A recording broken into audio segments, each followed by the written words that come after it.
Salut mon miracle et bienvenue sur le projet Radio Gratitude.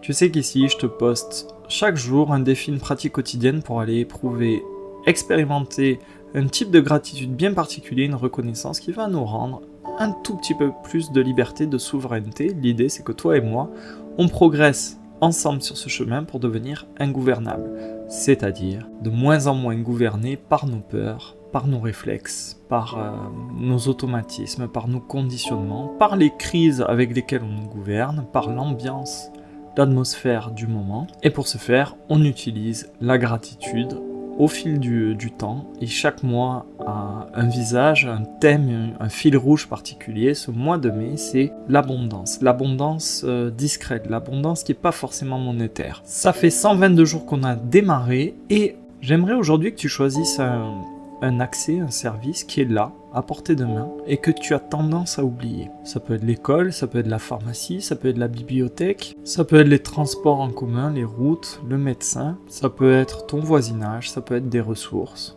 Et ce soir, tu sais que tous les soirs, durant ce mois de mai, on note 5 signaux d'abondance de notre journée. Ce soir, tu vas noter les 5 accès, les 5 services accessibles que tu as repéré, identifié dans ta journée. Donc 5 services accessibles qui existent déjà autour de toi. En fait, tu vas éprouver cette gratitude-là qui consiste à sentir qu'il n'y a pas des murs partout. T'es pas tout seul, t'es pas emprisonné, il y a des accès qui existent déjà. Ça va nous permettre de voir que la vie n'est pas seulement constituée d'un enchevêtrement d'obstacles, elle contient aussi et surtout des passages, des appuis, des moyens d'avancer, des moyens d'être reliés. Très souvent, quand on a la sensation d'être prisonnier, d'étouffer, d'être enfermé, c'est parce qu'on fait un focus sur les murs. Si tu veux une meilleure traduction, notre ego est habitué à scanner ce qui manque, ce qui ne va pas. Là, il va plutôt se porter sur tout ce qui te bloque. Aujourd'hui, on va apprendre à regarder les portes et les fenêtres, les ouvertures à travers ces murs. Et le défi d'aujourd'hui, il est loin d'être anodin, il va aller toucher en nous un endroit très particulier, une facette de nous qui est tellement habituée à se défendre, à se protéger, qu'elle ne voit plus toutes ces petites choses qui l'aident encore. Et la gratitude du jour va nous aider à sentir le fait que tout n'est pas contre nous, tout n'est pas verrouillé, tout n'est pas foutu. Il y a quelque chose qui est encore praticable. Alors c'est assez délicat, surtout en ce moment, parce que si on observe les services publics, il y a une part de nous très résistante qui va dire « Oui, mais on le paye tout ça, et en plus c'est dégradé, c'est plus comme avant.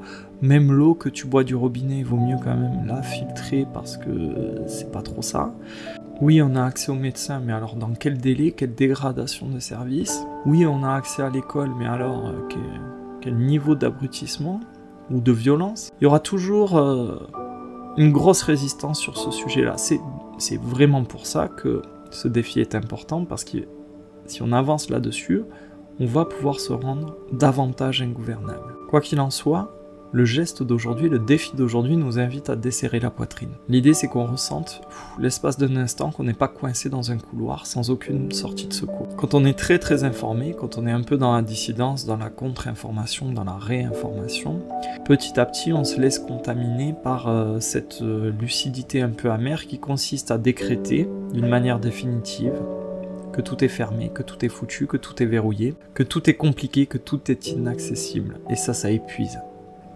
Ça épuise parce que ça nous pousse à croire qu'il faut toujours passer en force, en violence, pour obtenir gain de cause ou pour franchir le seuil. La vérité, en fait, c'est que tu n'es pas seulement entouré de problèmes. Tu es aussi entouré de ressources, de choses positives que ta partie la plus stressée n'était plus en mesure de voir et de comptabiliser. C'est comme un changement de regard.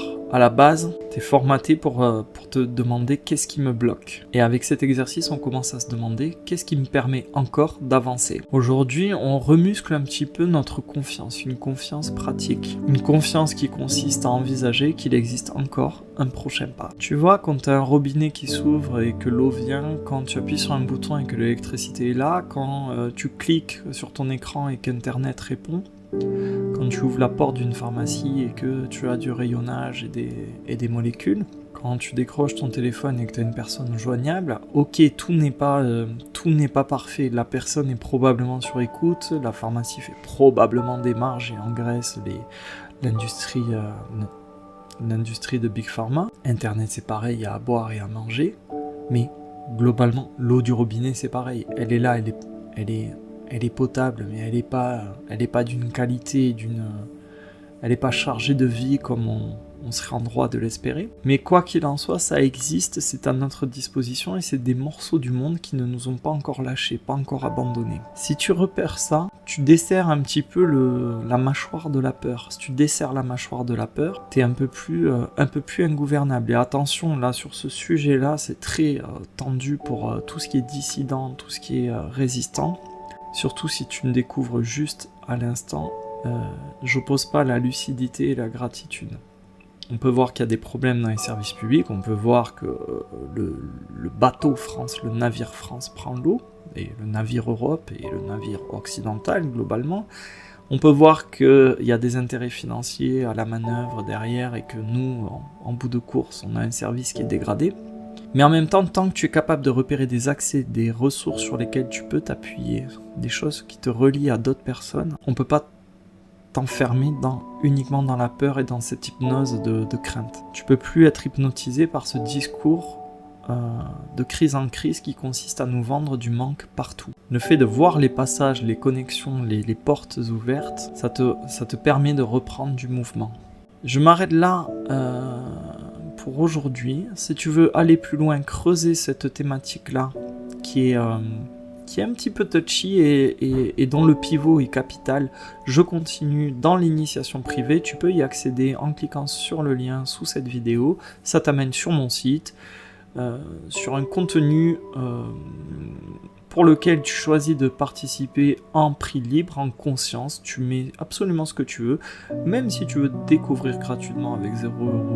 Rien ne t'en empêche et personne ne te jugera. Radio Gratitude fonctionne comme ça. Certains démarrent petits, d'autres donnent beaucoup. Certains de temps en temps, d'autres régulièrement. Il n'y a pas de règles, il n'y a pas d'attente particulière. On fait ça tous ensemble comme on prépare un chemin pour les prochaines personnes qui vont travailler leur côté ingouvernable. Donc quoi qu'il en soit, dans cette vidéo complémentaire, on ira voir ce que ça travaille en profondeur à l'intérieur de nous. Il y a toujours un parallèle, et je pars de ce postulat-là, entre l'extérieur et l'intérieur. Ton expérience de vie est le reflet de ton paysage intérieur. Donc voilà, on va aller travailler ce miroir intérieur. Quoi qu'il en soit, je t'invite à rejoindre la communauté. Elle est ouverte, elle est gratuite, elle est sur WhatsApp. Tu as aussi le lien en description sous cette vidéo. Et tu peux t'abonner à cette chaîne YouTube en activant la cloche si tu veux être prévenu chaque fois que je poste un défi de gratitude. Je crois que je t'ai tout dit. On se retrouve dans la vidéo complémentaire ou à demain pour un nouveau défi. Bye bye.